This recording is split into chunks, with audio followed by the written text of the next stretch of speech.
Praise the Lord. கர்த்தருக்கு ஸ்தோத்திரம். இந்த புதிய ஆண்டினையும் இந்த பிரகாசமான நேரத்துக்காக உங்களை வாழ்த்துக்கிறேன், வரவேற்கிறேன்.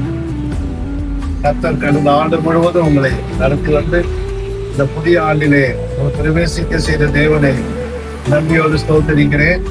இந்த புதிய வருஷத்திலேயும் நாம் 65ஆம் சங்கீதம் அதனுடைய 11வது வசனத்தை வாசிக்கும் பொழுது வருஷத்தினுடைய நன்மையால் முடிசூடும்.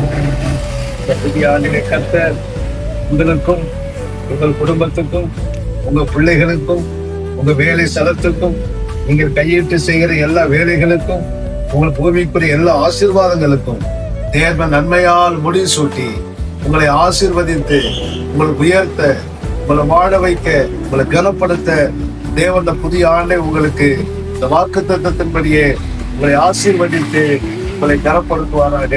நாம் ஜெபிக்கலாம். பரிசுத்தமுள்ள பிதாவே, இந்த அருமையான புதிய ஆண்டுக்காக ஜெபிக்கிறோம். இந்த புதிய ஆண்டின் வருஷத்தை நன்மையால் முடிசூட்டுகிற கர்த்தர் ஒவ்வொருவருக்கும் தேவையான நன்மைகளை கொடுத்து, ஊழியங்களிலே நன்மைகளை கொடுத்து, குடும்பங்களிலே நன்மைகளை கொடுத்து கர்த்தர் ஆசீர்வதிக்கிறமே, நன்மையால் முடிசூட்டணுமே என்று சொல்லி வாழ்த்தி ஆசீர்வதிக்கிறேன். இந்த புதிய ஆண்டு முழுவதும் ஒவ்வொருவருக்கும் ஆசீர்வாதமாய் இருப்பதாக அருமை இரட்சகர் இயேசுவின் மூலம் வேண்டிக் கொள்கிறோம்.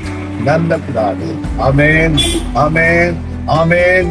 Praise the Lord. Happy New Year. Amen.